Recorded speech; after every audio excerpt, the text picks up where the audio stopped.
ಆಕಾಶವಾಣಿ ಮಡಿಕೇರಿ. ಕಾರ್ಯಕ್ರಮ ಶಿಕ್ಷಣ ಸಂವಹನ, ಪೂರಕ ಶಿಕ್ಷಣ ಕಾರ್ಯಕ್ರಮ.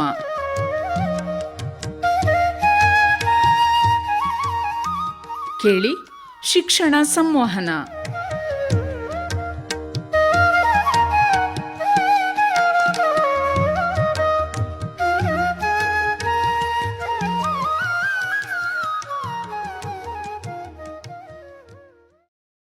ಶ್ರೋತೃಗಳಿಗೆಲ್ಲ ನಮಸ್ಕಾರ.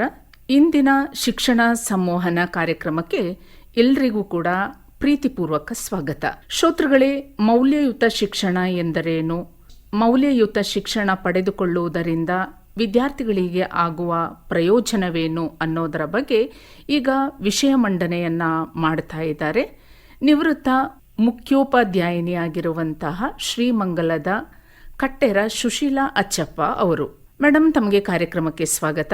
ನಮಸ್ತೆ ಮೇಡಮ್. ತಾವು ವಿಚಾರ ಪ್ರಸ್ತಾಪವನ್ನ ಮಾಡಿ. ಮಾನವನ ಬದುಕು ಅತ್ಯಂತ ಅಮೂಲ್ಯವಾದುದು, ಅದಕ್ಕೆ ಬೆಲೆ ಕಟ್ಟಲಾಗದು. ಈ ಬದುಕು ಮತ್ತಷ್ಟು ಅಮೂಲ್ಯವಾಗುವುದು ಮೌಲ್ಯಯುತ ಜೀವನ ನಡೆಸಿದಾಗ.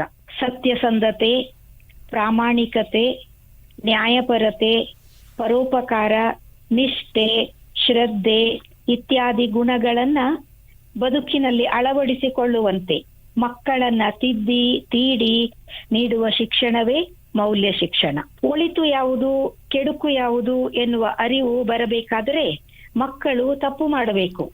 ಮಾಡಿದ ತಪ್ಪನ್ನ ತಾವೇ ತಿದ್ದಿಕೊಳ್ಳುವ ಸ್ವಾತಂತ್ರ್ಯ ಅವರಿಗೆ ಎಳವೆಯಲ್ಲಿಯೇ ಇರಬೇಕು. ಮುಂದೆ ಇಂತಹ ತಪ್ಪುಗಳನ್ನ ಮಾಡದಂತೆ ಭದ್ರ ಬುನಾದಿಯ ಮೇಲೆ ಬದುಕು ರೂಪಿಸಲ್ಪಟ್ಟಾಗ ಈ ಮೌಲ್ಯಗಳೇ ಭವಿಷ್ಯದಲ್ಲಿ ಉತ್ತಮ ನಿರ್ಧಾರ ಕೈಗೊಳ್ಳುವ ಸಾಮರ್ಥ್ಯ ಮೂಡಿಸುತ್ತದೆ. ಇಲ್ಲಿ ಒಂದು ಮಾತು ಹೇಳಬೇಕು ಅಂತಂದ್ರೆ, the greatest gift we can give to our children are the roots of responsibility and the wings of independence ಎನ್ನುವ ಮಾತನ್ನ ನಾವು ಸದಾ ಜ್ಞಾಪಕದಲ್ಲಿ ಇಟ್ಕೊಳ್ಬೇಕು. ಪ್ರತಿ ಹೆಜ್ಜೆಯಲ್ಲೂ ಬಳ್ಳಿಯಂತೆ ತೊಡಕಾಗದೆ ಸಮಸ್ಯೆಗೆ ತಾವೇ ಪರಿಹಾರ ಕಂಡುಕೊಳ್ಳುವ ಮಾರ್ಗದಲ್ಲಿ ಹಂತ ಹಂತವಾಗಿ ಮುನ್ನಡೆಸಿದಾಗ ವ್ಯಕ್ತಿತ್ವ ಉತ್ತಮವಾಗಿ ರೂಪುಗೊಂಡು ಪರಿಪೂರ್ಣತೆಯೆಡೆಗೆ ಸಾಗಲು ಸಾಧ್ಯವಾಗುತ್ತದೆ.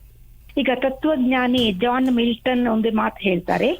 ಅವರು ಹೇಳುವ ಪ್ರಕಾರ ಶಿಕ್ಷಣವೆಂದರೆ ವ್ಯಕ್ತಿ ಸಮಾಜದಲ್ಲಿ ನ್ಯಾಯಯುತವಾಗಿ ವ್ಯವಹರಿಸುವಂತೆ, ಕುಶಲತೆಯನ್ನು ಪಡೆಯುವಂತೆ ಹಾಗೂ ನಿಸ್ವಾರ್ಥಿಯಾಗಿರುವಂತೆ ರೂಪಿಸುವಂಥದ್ದು. ಈ ಮೌಲ್ಯಗಳನ್ನ ಮಕ್ಕಳಲ್ಲಿ ಬಿತ್ತಿ ಬೆಳೆಸುವವನೇ ನಿಜವಾದ ಶಿಕ್ಷಕ. ನೀರಿನ ಸಹಜ ಗುಣ ಮೇಲಿನಿಂದ ಕೆಳಕ್ಕೆ ಹರಿಯುವುದು. ಆದರೆ ಸೂರ್ಯ ರಶ್ಮಿ ನೀರ ಹನಿಗಳ ಮೇಲೆ ಬಿದ್ದಾಗ ನೀರು ಆವಿಯಾಗಿ ಮೇಲೇರಿ ಹೋಗುತ್ತದೆ. ಹಾಗೆಯೇ ಉತ್ತಮ ಮೌಲ್ಯಯುತ ಶಿಕ್ಷಣದಿಂದ ಜ್ಞಾನದ ಕಿರಣ ಮಕ್ಕಳ ಮೇಲೆ ಹರಿದಾಗ ಅವರ ಹೀನ ಸಂಸ್ಕಾರಗಳೆಲ್ಲ ಮಾಯವಾಗಿ ಬದುಕಿನ ನಡೆಯೇ ಬದಲಾಗುವುದು. ಮನುಕುಲದ ಪಾರಂಪರಿಕ ವಿವೇಕದಲ್ಲಿ ಮಾರ್ಗದರ್ಶನವಿದೆ ಎಂಬುದನ್ನ ಇಲ್ಲಿ ಮಕ್ಕಳು ಅರಿಯುವಂತಾಗಬೇಕು. ಕತ್ತಲೆ ಎಂದು ಹಿನ್ನಡೆದರೆ ಎಂದೂ ಬೆಳಕನ್ನು ಕಾಣಲು ಸಾಧ್ಯವಿಲ್ಲ. ಮಕ್ಕಳು ತಮ್ಮ ದೌರ್ಬಲ್ಯಗಳನ್ನೇ ಕುರಿತು ಚಿಂತಿಸದಂತೆ ಮನವರಿಕೆ ಮಾಡಿಕೊಡಬೇಕಿದೆ. ಸಮಾಜಕ್ಕೆ ಇಂದು ಅರಳಿದ ಹೃದಯಗಳ ಅವಶ್ಯಕತೆ ಇದೆ. ಅರಳಿದ ಹೃದಯಗಳ ಸಮ್ಮಿಲನದಿಂದ ಸಾತ್ವಿಕ ಸಮಾಜ ನಿರ್ಮಾಣ ಸಾಧ್ಯ. ಅರಳದ ಹೃದಯಗಳು ಅನಾರೋಗ್ಯಕರ ಸಮಾಜವನ್ನ ನಿರಂತರ ನಿರ್ಮಿಸುವುದರಿಂದ ಸತ್ಕಾರ್ಯಗಳು ಸಮಾಜದಿಂದ ದೂರ ಆಗುತ್ತವೆ. ಮನಸ್ಸು ಅರಳಲು ಮಕ್ಕಳಿಗೆ ಓದಲು ನಿತ್ಯ ನೂತನವಾದ ಮೌಲ್ಯಯುತ ಗ್ರಂಥಗಳು ರಾಮಾಯಣ ಮತ್ತು ಮಹಾಭಾರತ. ಇದರಲ್ಲಿ ನಿಸರ್ಗದ ಭವ್ಯ ಚಿತ್ರಣವಿದೆ, ಮಾನವ ಸ್ವಭಾವಗಳ ಜೀವನ ದರ್ಶನವಿದೆ. ಇವುಗಳ ಅಧ್ಯಯನಕ್ಕೆ ಪ್ರೋತ್ಸಾಹ ನೀಡುವುದರಿಂದ ಮಕ್ಕಳ ಮನಸ್ಸು ಅರಳಿ ಸುಸಂಸ್ಕೃತವಾಗುತ್ತದೆ. ಶಾಲೆಗಳಲ್ಲಿ ಓದುವ ಮಕ್ಕಳು ಅವರೇ ಯುವಶಕ್ತಿ. ಯುವಶಕ್ತಿ ಎಂದರೆ ಅದು ದೇಶದ ಸಂಪತ್ತು, ನಾಯಕತ್ವದ ಸಂಕೇತ. ಈ ಶಕ್ತಿ ಭ್ರಷ್ಟಾಚಾರ ಮುಕ್ತ ದೇಶ ಕಟ್ಟುವ ತೇಜಸ್ವಿ ನಾಯಕರಾಗಿ ರೂಪುಗೊಳ್ಳಬೇಕಾದರೆ ಶಾಲಾ ಕಾಲೇಜುಗಳಲ್ಲಿ ಉನ್ನತ ಮೌಲ್ಯಗಳನ್ನ ಬಿತ್ತಿ ಬೆಳೆಸಬೇಕು. ಇವು ರಕ್ತಗತವಾಗಿ ಸಂಚಯನಗೊಂಡಾಗ ಯುವ ಜನತೆ ದೃಢ ಸಂಕಲ್ಪದಿಂದ ಮೈ ಕೊಡವಿಕೊಂಡು ಮೇಲೇಳಲು, ದೇಶದ ನೇತಾರರಾಗಲು ಸಾಧ್ಯ. ವಿಶ್ವಗುರು ಸ್ವಾಮಿ ವಿವೇಕಾನಂದರು ಶಿಕ್ಷಣವನ್ನ ಹೀಗೆ ವ್ಯಾಖ್ಯಾನಿಸಿದ್ದಾರೆ. ಶಿಕ್ಷಣವೆಂದರೆ ಶಿಕ್ಷಣದ ಅಂತಿಮ ಗುರಿ ಮೌಲ್ಯಗಳ ಅನುಷ್ಠಾನ, ಚಾರಿತ್ರ್ಯ ನಿರ್ಮಾಣ, ರಾಷ್ಟ್ರ ಪ್ರೇಮ, ಸ್ವಾವಲಂಬನೆ ಹಾಗೂ ಮಾನವ ಕಲ್ಯಾಣ. ಪರಸ್ಪರ ಪ್ರೀತಿ ವಿಶ್ವಾಸ ಸಂಪಾದಿಸಲು ವಿದ್ಯಾರ್ಥಿ ಜೀವನ ಅತ್ಯಂತ ಅಮೂಲ್ಯ ಸಮಯ. ಈ ಹಂತದಿಂದಲೇ ಮಕ್ಕಳು ರಾಷ್ಟ್ರ ಪ್ರಜ್ಞೆ, ಸಮಯ ಪ್ರಜ್ಞೆ, ಕರ್ತವ್ಯ ಪ್ರಜ್ಞೆ ಬೆಳೆಸಿಕೊಂಡರೆ ಜೀವನದಲ್ಲಿ ಯಶಸ್ಸು ಸಾಧಿಸಬಹುದು. ಇಂದು ಸಮಾಜದಲ್ಲಿ ಏನಾಗ್ತಿದೆ ಅಂತಂದ್ರೆ ಅಪಮೌಲ್ಯಗಳೇ ಮೌಲ್ಯಗಳಾಗಿ ಬಿಂಬಿಸಲ್ಪಡುತ್ತಿವೆ. ಹಾಗೆಯೇ ಅಧರ್ಮ, ಅನೈತಿಕತೆ ತಾಂಡವವಾಡುತ್ತಿದೆ. ಇಂತಹ ವಿಷಮ ಪರಿಸ್ಥಿತಿಯಲ್ಲಿ ಜ್ಞಾನದ ಮೂಲವಾದ ಮೌಲ್ಯಯುತ ಶಿಕ್ಷಣ ಮಾತ್ರವೇ ಸನ್ಮಾರ್ಗ ತೋರುತ್ತದೆ. ಮೌಢ್ಯ, ಅಜ್ಞಾನ, ಅಂಧಕಾರಗಳು ನೀಗಿ ಸಂಸ್ಕೃತಿ, ಸ್ವಾಭಿಮಾನ, ಸ್ವಾವಲಂಬನೆ, ರಾಷ್ಟ್ರೀಯತೆ ಮಕ್ಕಳಲ್ಲಿ ಒಡಮೂಡುವುದು. ಈಗ ನಮ್ಮ ಪ್ರಜಾಪ್ರಭುತ್ವದ ನಿಜವಾದ ಪರಿಕಲ್ಪನೆ ಜನರಿಂದ ಜನರಿಗಾಗಿ ಜನರ ಸರ್ಕಾರ. ಆದರೆ ಇಂದು ಅದು ತಿರುವು ಮುರುವಾಗಿ ಕೇವಲ ಕೆಲವರಿಂದ ಕೆಲವರಿಗಾಗಿ ಕೆಲವರ ಸರ್ಕಾರ ಎಂದಾಗಿದೆ. ಇದನ್ನ ನೇರ್ಪಡಿಸಲು, ತಿದ್ದಲು ನೀತಿವಂತರಾದ, ಸುಶಿಕ್ಷಿತರಾದ, ಸಮರ್ಥ ಯುವ ಜನಾಂಗ ಮುನ್ನುಗ್ಗಬೇಕಾಗಿದೆ. ಇಂತಹ ನಿಸ್ವಾರ್ಥದ, ದಣಿವಿಲ್ಲದ ಯುವ ಸಮುದಾಯದಿಂದ ನವ ಭಾರತ ನಿರ್ಮಾಣ ಸಾಧ್ಯ.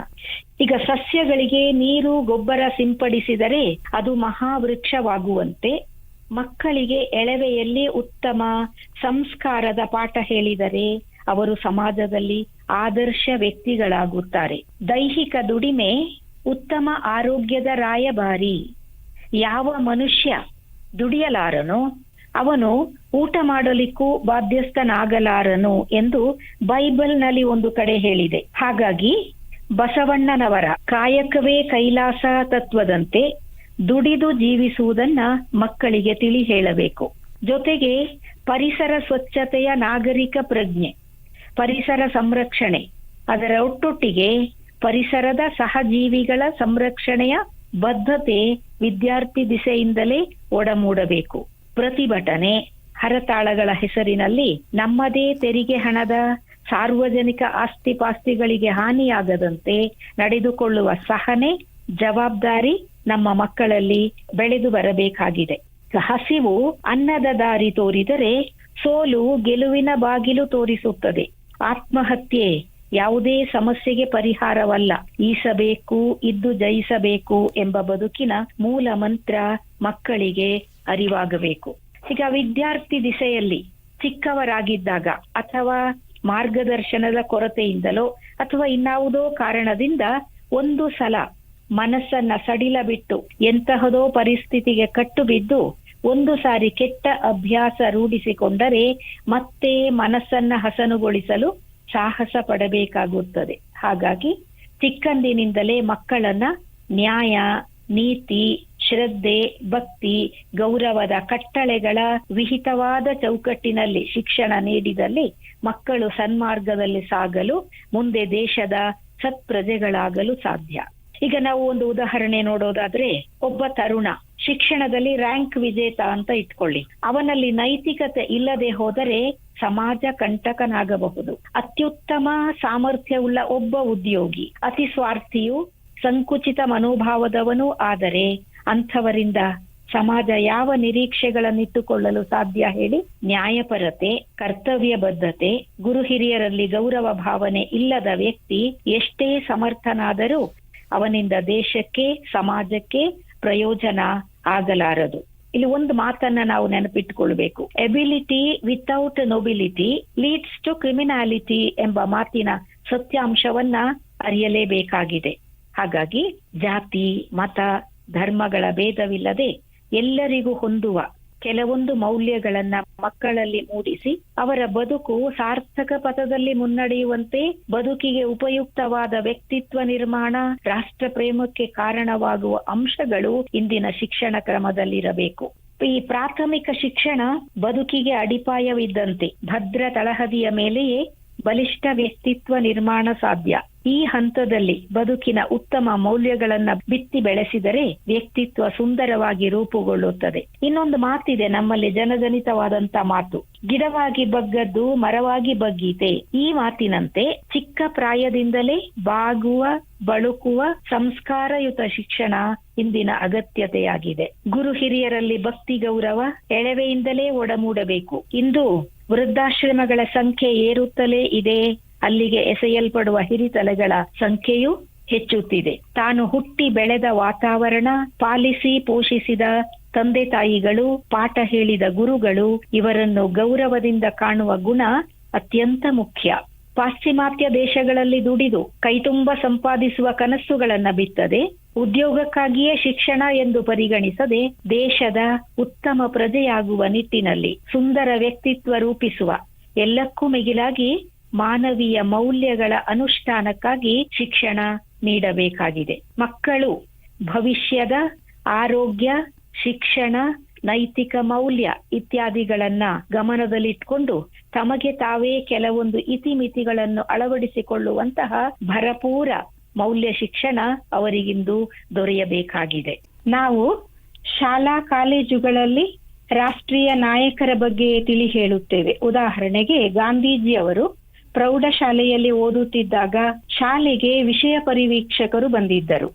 ಅವರು ಕೆಲವಾರು ವಿಷಯಗಳನ್ನ ವಿದ್ಯಾರ್ಥಿಗಳಿಗೆ ಬರೆಯಲು ಕೊಟ್ಟಿದ್ದರು. ಅದರಲ್ಲಿ ಕೆಲವನ್ನ ಗಾಂಧೀಜಿ ಅವರು ತಪ್ಪಾಗಿ ಬರೆದಿದ್ದರು. ಅದನ್ನ ಗಮನಿಸಿದ ಶಿಕ್ಷಕರು ಸನ್ನೆ ಮಾಡುತ್ತಾ ಪಕ್ಕದ ವಿದ್ಯಾರ್ಥಿಯ ಪುಸ್ತಕದಿಂದ ನೋಡಿ ಸರಿಪಡಿಸಿಕೊಳ್ಳುವಂತೆ ಸೂಚಿಸಿದರು.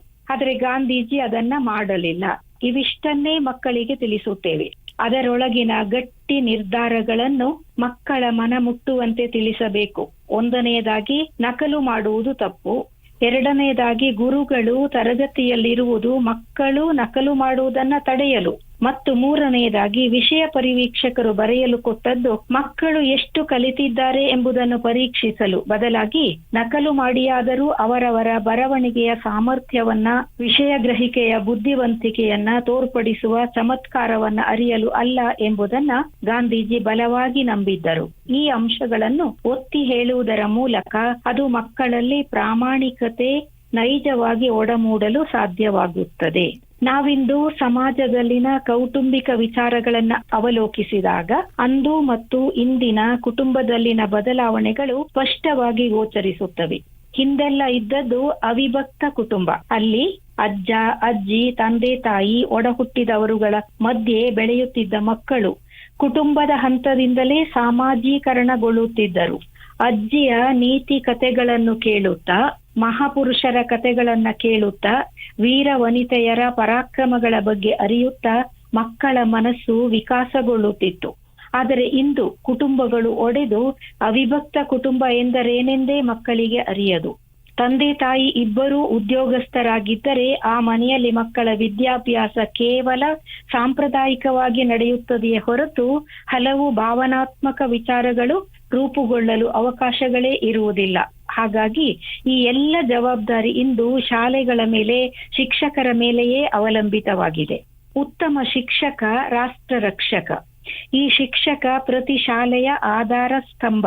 ಒಂದು ಉದಾಹರಣೆ ಹೇಳುವುದಾದರೆ, ಗಣಿಯಲ್ಲಿ ಯಾವ ಹೊಳಪೂ ಇಲ್ಲದೆ ಬಿದ್ದುಕೊಂಡಿರುವ ಚಿನ್ನಕ್ಕೆ ಗಟ್ಟಿತನ, ಹೊಳಪು ಹಾಗೂ ಇಷ್ಟವಾದ ರೂಪು ಕೊಡುವುದು ಸಂಸ್ಕಾರ. ಇದರಲ್ಲಿ ಎರಡು ವಿಧ. ಒಂದು ಕೊಳೆಯನ್ನ ತೊಡೆದು ಹಾಕುವುದು, ಇನ್ನೊಂದು ಹೊಳಪು ತರುವುದು. ಈ ಎರಡೂ ಕೆಲಸಗಳನ್ನ ಮಾಡುವವನು ಶಿಕ್ಷಕ. ಅಂದ್ರೆ ದೋಷವನ್ನ ತೆಗೆಯುವುದು ಹಾಗೂ ಮಕ್ಕಳಲ್ಲಿ ಗುಣವನ್ನ ತರುವುದು. ಅದಕ್ಕಾಗಿಯೇ ವೃತ್ತಿಗಳಲ್ಲೆಲ್ಲ ಶ್ರೇಷ್ಠವಾದ ವೃತ್ತಿ ಶಿಕ್ಷಕ ವೃತ್ತಿ ಎನಿಸಿಕೊಂಡಿದೆ.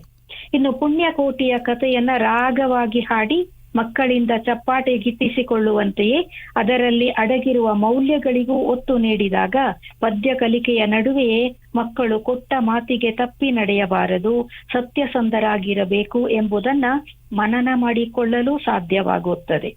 ಶಿಕ್ಷಣದಲ್ಲಿನ ಮೌಲ್ಯಗಳೆಂದರೆ ಅವು ಮಕ್ಕಳ ಅಂತರಾತ್ಮಕ್ಕೆ ಪ್ರವೇಶ ದೊರಕಿಸಿಕೊಟ್ಟು ಅಲ್ಲಿ ಪ್ರೀತಿ, ಕರುಣೆ, ಅನುಕಂಪಗಳನ್ನು ಹುಟ್ಟಿಸುವುದು. ಇದು ಉತ್ತಮ ಶಿಕ್ಷಕನಿಂದ ಸಾಧ್ಯವಾಗುವುದು. ವಿಚಾರಗಳನ್ನ ವಿಮರ್ಶಿಸಿ ಅಭ್ಯಾಸ ಮಾಡಿದರೆ ಎಲ್ಲ ಮಕ್ಕಳಿಂದಲೂ ಮಹತ್ ಕಾರ್ಯ ಸಾಧ್ಯ. ತರ್ಕ, ಬುದ್ಧಿ, ಭಾವನೆಗಳ ಸಂಗಮದಿಂದ ಸೃಜನಾತ್ಮಕತೆ ಮಕ್ಕಳಲ್ಲಿ ಒಡಮೂಡುವಂತೆ ಪ್ರೇರೇಪಿಸಬೇಕು. ಮಕ್ಕಳಲ್ಲಿರುವ ಪ್ರತಿಭೆಗಳನ್ನ ಗುರುತಿಸಿ ಅದನ್ನ ಹೊರಕೆಳೆದು ಪ್ರತಿಭಾವಂತರ ಬೆಳವಣಿಗೆಗಾಗಿ ಹೊಸ ಹೊಸ ಅವಕಾಶಗಳನ್ನ ಕಲ್ಪಿಸಿಕೊಟ್ಟಾಗ ಶಿಕ್ಷಣ ಸಾರ್ಥಕವಾಗುವುದು. ಬದುಕಿನಲ್ಲಿ ಜೀವನ ಮೌಲ್ಯಗಳು ನಾಶವಾದರೆ ಭವಿಷ್ಯವೆಲ್ಲವೂ ನಾಶವಾದಂತೆ. ನೈತಿಕ ಮೌಲ್ಯ, ಆಧ್ಯಾತ್ಮಿಕ ಮೌಲ್ಯ, ಸಾಂಸ್ಕೃತಿಕ ಮೌಲ್ಯ ದೇಶದ ಏಕತೆ ಮತ್ತು ಅಖಂಡತೆಯನ್ನ ಸಾಧಿಸುತ್ತವೆ. ಇಂತಹ ಹಲವು ಮೌಲ್ಯಗಳ ಸಮಗ್ರತೆಯೇ ವ್ಯಕ್ತಿತ್ವ, ಅದರಲ್ಲೂ ಪರಿಪೂರ್ಣ ವ್ಯಕ್ತಿತ್ವ. ಜೀವನ ಮೌಲ್ಯಗಳನ್ನ ಹಂತ ಹಂತವಾಗಿ ರೂಢಿಸಿಕೊಳ್ಳಲು ಶಿಕ್ಷಣ ಮಹತ್ವದ ಪಾತ್ರ ವಹಿಸುತ್ತದೆ. ಮೊದಲು ವಿದ್ಯಾರ್ಥಿಗಳು ತಮ್ಮ ಪರಿಸರದಲ್ಲಿ ತಮ್ಮ ಸಹಪಾಠಿಗಳ ನಡುವೆ ಉತ್ತಮ ವ್ಯಕ್ತಿಗಳಾಗಿ ರೂಪುಗೊಳ್ಳದಿದ್ದರೆ ಅಂತಹ ವಿದ್ಯಾರ್ಥಿಗಳು ಭಾರತದ ಒಳ್ಳೆಯ ಪ್ರಜೆಗಳಾಗಲು ಸಾಧ್ಯವಿಲ್ಲ ಎಂಬುದನ್ನ ಅವರಿಗೆ ತಿಳಿ ಹೇಳುತ್ತಲೇ ಇರಬೇಕು.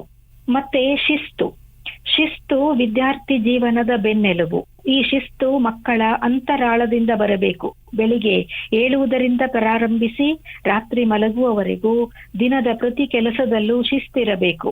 ಶಾಲೆಗೆ ತಲುಪುವ ವೇಳೆ ಗೃಹ ಪಾಠಗಳನ್ನ ನಿರ್ವಹಿಸುವ ರೀತಿ, ಅಧ್ಯಾಪಕರು ಕೇಳುವ ಪ್ರಶ್ನೆಗಳಿಗೆ ಉತ್ತರಿಸುವ ಜವಾಬ್ದಾರಿ, ಹೀಗೆ ಎಲ್ಲ ಹಂತದಲ್ಲೂ ಶಿಸ್ತನ್ನ ಅಳವಡಿಸಿಕೊಂಡ ವಿದ್ಯಾರ್ಥಿ ಬದುಕಿನಲ್ಲಿ ಮುಂದೆ ಬರಲು ಸಾಧ್ಯ.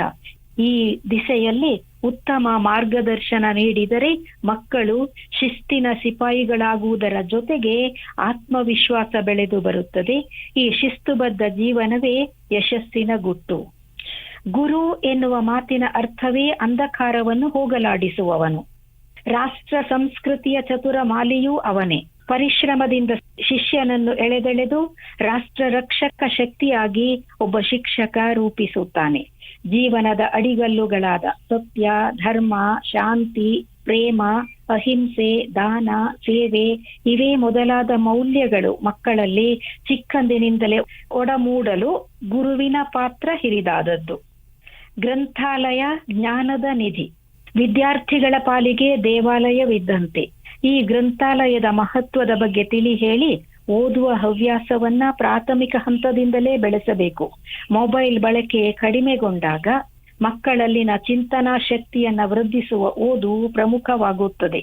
ದಾಸರು ಹೇಳಿದ ನುಡಿಯಂತೆ ಗುರುವಿನ ಗುಲಾಮನಾಗುವ ತನಕ ದೊರೆಯದಣ್ಣ ಮುಕುತಿ. ಈ ಮಾತಿಗೆ ಅನುಗುಣವಾಗಿ ವಿದ್ಯಾರ್ಥಿಗಳು ಗುರುವಿನಲ್ಲಿ ಭಕ್ತಿ ಗೌರವಗಳನ್ನಿಟ್ಟುಕೊಂಡಾಗ ಕಲಿಕೆ ಮತ್ತು ಜ್ಞಾನ ಗಳಿಕೆ ಎರಡೂ ಉತ್ತಮವಾಗುತ್ತದೆ. ಇನ್ನೊಂದು ಅಂಶ ಹೇಳಬೇಕು ಅಂತಂದ್ರೆ, ಮಕ್ಕಳ ಮನಸ್ಸು ಬಿಳಿ ಕಾಗದದ ಹಾಳೆಯಂತೆ. ಅಲ್ಲಿ ನೈತಿಕತೆ, ಭದ್ರತೆ, ಸುರಕ್ಷತೆಯ ಮೌಲ್ಯಗಳನ್ನ ಹದವರಿತು ಓದ್ತಿದಾಗ ಅದು ಅಲ್ಲಿ ಅಚ್ಚೊತ್ತುವುದು. ಪ್ರತಿಯೊಬ್ಬ ವಿದ್ಯಾರ್ಥಿಯಲ್ಲೂ ಒಂದಲ್ಲ ಒಂದು ಪ್ರತಿಭೆ ಇದ್ದೇ ಇದೆ. ಅದನ್ನ ಮಕ್ಕಳು ಅರಿಯುವಂತೆ ಮಾಡಿ ಕ್ರಿಯಾತ್ಮಕಗೊಳಿಸಿದಾಗ ನಾನೂ ಸಾಧಿಸಬಲ್ಲೆ ಎಂಬ ಆತ್ಮವಿಶ್ವಾಸ ಮೂಡಿ ವ್ಯಕ್ತಿತ್ವ ವಿಕಾಸಗೊಳ್ಳಲು ಸಾಧ್ಯವಾಗುತ್ತದೆ. ಇಂದು ಜೀವನದ ಉಸಿರಾಗಿದೆ ತಂತ್ರಜ್ಞಾನ ಜೀವನದಲ್ಲಿ ಸಂಪೂರ್ಣವಾಗಿ ಹಾಸುಹೊಕ್ಕಾಗಿದೆ. ಇತ್ತೀಚಿನ ರಭಸದ ಜೀವನ ವಿಧಾನದಲ್ಲಿ ಅಂತರ್ಜಾಲ, ಟಿವಿ, ಸಿನೆಮಾ, ಮೊಬೈಲ್ ಫೋನ್ ಮುಂತಾದ ಮಾಧ್ಯಮಗಳ ಮೂಲಕ ಮಾಹಿತಿಯ ಮಹಾಪೂರವೇ ಹರಿದು ಬರುತ್ತಿದ್ದು ಮಕ್ಕಳು ಯಾವುದನ್ನ ಸ್ವೀಕರಿಸಬೇಕು ಮತ್ತು ಯಾವುದನ್ನ ಉಪೇಕ್ಷಿಸಬೇಕು ಎಂಬ ಸಂದಿಗ್ಧದಲ್ಲಿರುತ್ತಾರೆ. ಬದಲಾಗಿ ಸಮಾಜದ ಉನ್ನತಿಯಲ್ಲಿ ಉತ್ತಮ ಪುಸ್ತಕಗಳು ಮಾತ್ರ ಪಾತ್ರ ನಿರ್ವಹಿಸುತ್ತವೆ ಎಂದು ತಿಳಿ ಹೇಳಬೇಕಾದ ಅಗತ್ಯತೆ ಹೆಚ್ಚಿದೆ. ಒಂದು ಅತ್ಯುತ್ತಮ ಪುಸ್ತಕ 100 ಜನ ಉತ್ತಮ ಗೆಳೆಯರಿಗೆ ಸಮಾನ. ಅದೇ ಒಬ್ಬ ಉತ್ತಮ ಗೆಳೆಯ ಒಂದು ಲೈಬ್ರರಿಗೆ ಸಮಾನ. ಈ ಓದು ಮಕ್ಕಳನ್ನು ಕನಸುಗಾರರನ್ನಾಗಿಸುತ್ತದೆ. ಡಾಕ್ಟರ್ APJ ಅಬ್ದುಲ್ ಕಲಾಂ ರವರ ಮಾತಿನಂತೆ ನಿದ್ರಿಸಿದಾಗ ಕಾಣುವುದು ಕನಸಲ್ಲ, ನಿದ್ರಿಸಲು ಬಿಡದೆ ಇರುವುದೇ ಕನಸು. ಬರಿಯ ಹಗಲುಗನಸುಗಾರರಾಗದೆ ಕನಸನ್ನು ನನಸು ಮಾಡಿ ತೋರುವ ಛಲಗಾರರಾಗಿ ಮಕ್ಕಳು ರೂಪಿಸಲ್ಪಟ್ಟಾಗ ಮುಂದಿನ ರಾಷ್ಟ್ರ ಕಟ್ಟುವ ಮಹತ್ ಕಾರ್ಯದಲ್ಲಿ ಅವರು ತಮ್ಮನ್ನ ತಾವು ತೊಡಗಿಸಿಕೊಳ್ಳುತ್ತಾರೆ. ಮೌಲ್ಯಯುತ ಶಿಕ್ಷಣ ಬದುಕಿಗೆ ಒಂದು ದಾರಿ ತೋರುತ್ತದೆ. ಭ್ರಷ್ಟಾಚಾರ, ಭಯೋತ್ಪಾದನೆ ಸೇರಿದಂತೆ ದೇಶ ಎದುರಿಸುತ್ತಿರುವ ಹಲವು ಸಮಸ್ಯೆಗಳನ್ನ ಬಗೆಹರಿಸಲು ಶಿಕ್ಷಕ ಸಮುದಾಯಕ್ಕೆ ಸಾಧ್ಯ. ರಾಷ್ಟ್ರ ನಿರ್ಮಾಣಕ್ಕೆ ಪೂರಕವಾದ ವೈಚಾರಿಕತೆಯ ಬೀಜ ಬಿತ್ತಿ ರಾಷ್ಟ್ರೀಯ ಪ್ರಜ್ಞೆ ಮೂಡಿಸುವಲ್ಲಿ ಮೌಲ್ಯ ಶಿಕ್ಷಣದ ಪಾತ್ರ ಅತ್ಯಂತ ಮಹತ್ವದ್ದು. ಇಲ್ಲಿ ಪೋಷಕರ ಪಾತ್ರವನ್ನು ಮರೆಯುವಂತಿಲ್ಲ. ಓರ್ವ ಒಳ್ಳೆಯ ತಾಯಿ 1000 ಗುರುಗಳಿಗೆ ಸಮಾನ. ಏಕೆಂದರೆ ತಾಯಿಯ ಮಡಿಲು ಎಲ್ಲ ಮೌಲ್ಯಗಳ ಮೆಟ್ಟಿಲು, ಮೊದಲ ಮೆಟ್ಟಿಲು.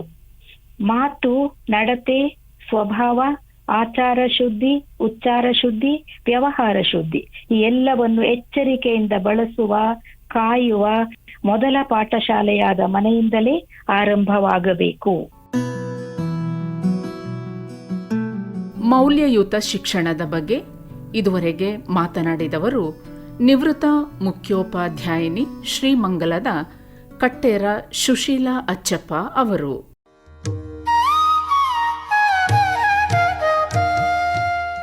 ಇದುವರೆಗೆ ಶಿಕ್ಷಣ ಸಂವಹನ ಪೂರಕ ಶಿಕ್ಷಣ ಕಾರ್ಯಕ್ರಮ ಕೇಳಿದಿರಿ. ಪ್ರಸ್ತುತಪಡಿಸಿದವರು ಹೇಮಾವತಿ ಎಂಡಿ.